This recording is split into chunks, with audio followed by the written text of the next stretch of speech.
So hey there, ready for part 3? Let's get into it. Flat rate. Okay, so I'll put it like this. Once you become a true tech, and you are no longer a loop tech, you will become flat rate if you haven't already. Essentially what this means, you'll get paid for the work, not how long you're there. So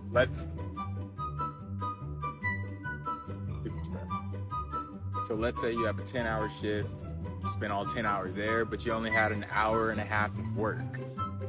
You got paid an hour and a half that day for 10 hours. And here's the thing, that's something that's gonna happen often, because keep in mind, it's a dealership. People don't come in and get their cars worked on every day, every week, every month. So the slightest inconvenience, people are not gonna be there that day. You know, it's a sports game, no one's gonna be there. Holiday, no one's gonna be there. Bad weather, no one's gonna be there. And since you can't control the customers that comes in, you don't control how much you get paid. So let's make it very straightforward. If no cars come in that day, you don't get any money that day.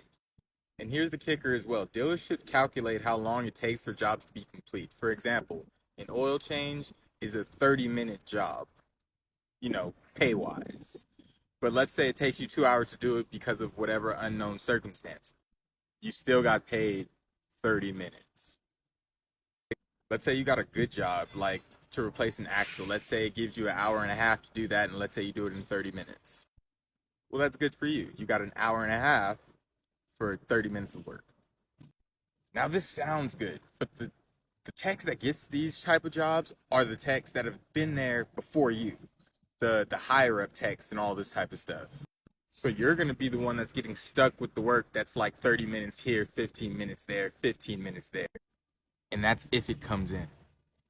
Giving you guys a hint of what it's like, you may have only 18 cars a day come into your shop. Keep in mind, the shop, and we only had about maybe 20 cars come in.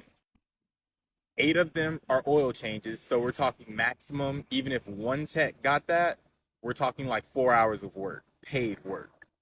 And trust me, it's not going to be 4 hours of actual time. Keep in mind, there's usually about 8 techs there, so the work that comes in for the day isn't even enough to split 8 hours between every associate. This is something techs, especially new techs, super have to consider when they get into the game. So next I'll explain shops and the dynamic of how that works.